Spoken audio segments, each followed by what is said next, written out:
ঘাটালে পড়ে পড়ে নষ্ট সরকারি সম্পত্তি, একের পর এক জলের ট্যাঙ্ক, আবর্জনা সাফাইয়ের গাড়ির ঠিকানা ঝোপ জঙ্গল। খড়ার পুরসভার বিরুদ্ধে ক্ষোভ স্থানীয়দের, দ্রুত পদক্ষেপের আশ্বাস পুরপ্রধানের। চারিদিকে আগাছা, এরই মাঝে পড়ে রয়েছে জলের ট্যাঙ্ক, আবর্জনা সাফাইয়ের গাড়ি। পশ্চিম মেদিনীপুরের ঘাটাল মহকুমার খড়ার পুরসভা 10টি ওয়ার্ড নিয়ে তৈরি। পুরো পরিষেবার জন্য কেনা হয়েছে এইসব জলের ট্যাঙ্ক, আবর্জনা পরিষ্কারের গাড়ি। কোনোটা পুরসভার টাকায়, কোনোটা সাংসদ বিধায়কের টাকায়। এই সব সরকারি সম্পত্তি পড়ে পড়ে নষ্ট হচ্ছে পুরনো বাস স্ট্যান্ড লাগোয়া এলাকায়। চারিদিকে ঝোপ জঙ্গল, তারই মাঝে অবহেলায় পড়ে রয়েছে এইসব গাড়ি। এখন ব্যবহার করা যায় না। স্থানীয়দের অভিযোগ, এই গাড়িগুলো নিয়ে নির্বিকার পুরসভা। যে সমস্ত মেশিন রয়েছে সেই মেশিনগুলিও যাকে বলে একদম ডাস্টবিনে পড়ে থাকার মতন, কারণ এগুলোও ঠিকঠাক কাজকর্ম হয় না, বন জঙ্গল হয়ে পড়ে রয়েছে। অনেক টাকা দিয়ে কিনা হয়েছে, সেগুলো অকেজ হয়ে পড়ে আছে। প্রশাসন ওইগুলো কোনো দেখছে নেই। টোটালি আমাদের বাধ্য হয়ে আমরা বলতে যাচ্ছি যে জলের ট্যাঙ্কগুলোকে একটু দেখুন। অনেকে জলের ট্যাঙ্ক তো নষ্ট হয়ে পড়ে আছে, সেগুলোকে একটু বাগাবার ব্যবস্থা করতে। 15-16টা সচল আছে, কয়েকটা খারাপ হয়েছে, সেগুলো বাগানোর ব্যবস্থা করা হবে। দুটো একটা এমন হয়ে গেছে সেগুলো আর বাগিয়েও কাজ হবে না। আমরা নতুন ট্যাঙ্কের ব্যবস্থা করছি। একটা ছোট পৌরসভা, কোটি কোটি টাকা কোথা থেকে আসবে? উল্টোপাল্টা বক্তব্য রাখলে হয়? ঘাটাল থেকে সুকান্ত চক্রবর্তী, নিউজ 18 বাংলা। বুথ লেভেলের অফিসার হিসেবে কারা ভোটের কাজ করবেন নির্দিষ্ট করে জানিয়ে দিল কলকাতা হাইকোর্ট। বিচারপতি অমৃতা সিনহার পর্যবেক্ষণ, নির্বাচন কমিশনের গাইডলাইন মেনে বিএলওদের কাজ বন্টন করতে হবে। আগামী বছর পশ্চিমবঙ্গে বিধানসভা নির্বাচন, তার আগে ভোটার তালিকা সংশোধন করতে বুথ লেভেল অফিসার নিয়োগ করছে নির্বাচন কমিশন, কিন্তু তারা গাইডলাইন মানছে না। এই অভিযোগে কলকাতা হাইকোর্টে মামলা করেন কল্পবিশ্ব চক্রবর্তী সহ একাধিক প্রাথমিক শিক্ষক। সোমবার হলো শুনানি। সেখানে বুথ লেভেল অফিসার কারা নির্দিষ্ট করে জানিয়ে দিল কলকাতা হাইকোর্ট। এদিন বিচারপতি অমৃতা সিনহা বলেন, 2022-এর 4 অক্টোবর নির্বাচন কমিশনের গাইডলাইন মেনে বিএলওদের নিযুক্ত এবং কাজ বন্টন করতে হবে।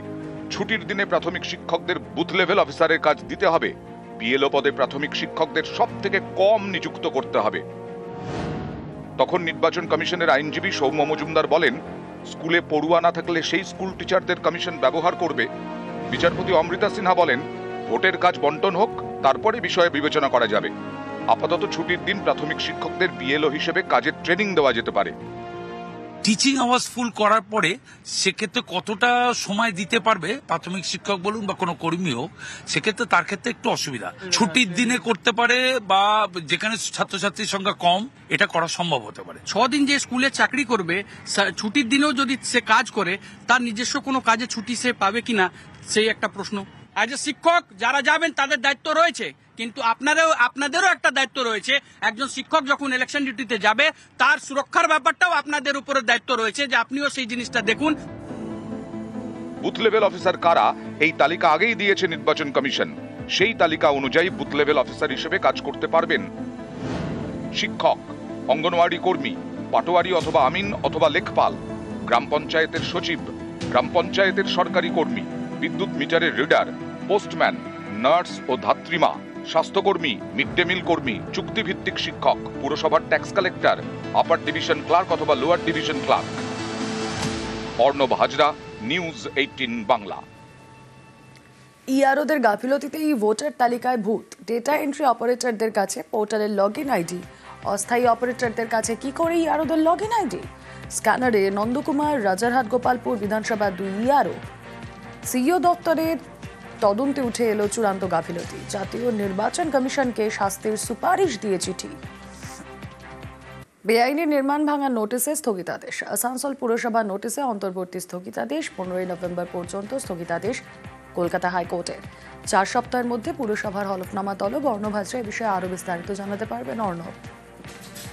দেখো, গত শুক্রবার দিন বিচারপতি গৌরাঙ্গ কান্তের বেঞ্চে আসানসোল পুরসভায় 20 লাখ টাকা দিয়ে বেআইনি নির্মাণ করার একটা যে প্রয়াস, সেটাই অভিযোগ আকারে সামনে এসেছিল এবং ঘটনার বিস্তার প্রকাশ করে বিচারপতি গৌরাঙ্গ কান্ত এফআইআর করার পরামর্শ দেন এবং একই সঙ্গে মামলাটি জরুরি ভিত্তিতে সোমবার দিন শুনানির জন্য আনেন এবং সেখানেই বিচারপতি গৌরাঙ্গ কান্ত বিস্ময় প্রকাশ করে এদিন ফের বা উষ্মা প্রকাশ করে এদিন ফের জানতে চান, যদি 2023 সালে একটা নির্মাণের মধ্যে বেআইনি কিছু লক্ষ্য করে পুরসভা এবং সেটা যদি ডিমোলিশন অর্থাৎ ভেঙে ফেলার নির্দেশ তারা জারি করে, তাহলে কোন জাদু বলে 20 লাখ টাকার মাধ্যমে মধ্যস্থতার একটা চেষ্টা হয়েছিল এবং এর আইনসঙ্গত কি প্রক্রিয়া রয়েছে, যদিও তার সদুত্তর দিতে পারেনি আসানসোল পুরসভা। আসানসোল পুরসভার তরফে বলা হয়েছিল যে নির্মাণটা হয়েছে সেই নির্মাণের মধ্যে বেশ কিছু ইলিগ্যাল জায়গা রয়েছে, তাই তারা ফাইন করেছিল, জরিমানা ধার্য করেছিল, অতিরিক্ত টাকা তারা চায়নি এবং ওই টাকা তারা ফেরতও দিয়ে দিতে চায়। এই মুহূর্তে আদালতে এসে চাপের মুখে তারা এটা জানায়।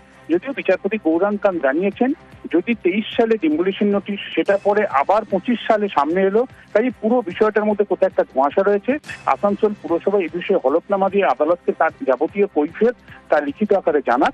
অন্যদিকে এই যে বেআইনি নির্মাণ, একটি ইস্পাত কারখানা, তার নির্মাণ ভাঙার উপর যে ডিমোলিশন যে অর্ডার বা নোটিশ ছিল পুরসভার, তার উপর আপাতত নভেম্বর মাস পর্যন্ত অন্তর্বর্তী স্থগিতাদেশ জারি করছে কলকাতা হাইকোর্ট এবং হলফনামা এক্সচেঞ্জের পরে এই বিষয়ে পরবর্তী শুনানি হবে। ওকে।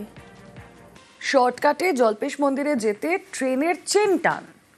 জলপাইগুড়িতে আবারও তিস্তার উপর সেতুতে থমকে গেল ট্রেন, আর এবার তককে তককে ছিল আরপিএফ, জালে 3। চেন টেনে ট্রেন থামিয়েছিল, লক্ষ্য ছিল শর্টকাটে জল্পেশ মন্দিরে যাওয়া, কিন্তু তিস্তা নদীর ওপর ট্রেন থেমে যেতেই তৎপর আরপিএফ ধরে ফেলে 3 পুণ্যার্থীকে।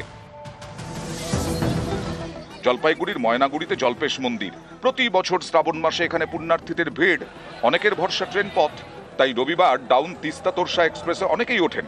ময়নাগুড়ি স্টেশন ছাড়ার পর দোমোহিনী হল্ট, এখানে ট্রেন থামে না, একেবারে তিস্তা পেরিয়ে জলপাইগুড়ি রোড, সেখান থেকে নেমে আবার ঘুরপথে জল্পেশ মন্দির। অভিযোগ, রবিবার বিকেলে দোমোহিনী হল্ট স্টেশন পেরোতেই টানা হয় ট্রেনের চেন। তিস্তা সেতুর ওপর ট্রেন দাঁড়িয়ে পড়ে, সতর্ক ছিল আরপিএফ, তারা 3 জনকে ধরে ফেলে। এখন কেউ যদি ট্রেন থেকে নামতে গিয়ে নদীতে পড়ে যায় কিংবা বড় ঘটনা ঘটে, তার জন্য কিন্তু এর জন্য অনেককে কৈফিয়ত দিতে হবে। আমি রেলওয়ের কাছে অনুরোধ করবো, পুণ্যার্থীদের কথা মাথায় রেখে তিস্তা ব্রিজ অতিক্রমণ করবার আগে ছোট দমনি বলে একটা হল্ট আছে, সেই হল্টে যদি ট্রেনটা একবার দাঁড়িয়ে যায় 1 মিনিটের জন্য, তাহলে লোকগুলো নেমে পড়তে পারে। এটা দুর্ভাগ্যজনক, কারণ হচ্ছে এটাতে দুর্ঘটনা ঘটে যেতে পারে। ট্রেনে প্রচুর মানুষ থাকে এবং এতে রেল কর্তৃপক্ষের একটা সমস্যার সম্মুখীন হতে হয়, কারণ সেই রুট দিয়ে অনেক ট্রেন চলাচল করে। গত রবিবারও এই তিস্তা সেতুর ওপর ট্রেন থেমে যায়, সেটা ছিল বিজি প্যাসেঞ্জার। ট্রেনের একাধিক বগিতে চেন টানেন যাত্রীরা। চেন টানার জেরে ট্রেনের একাধিক এয়ার ভালভ খুলে যায়, ফলে এমার্জেন্সি ব্রেকে থমকে যায় চাকা।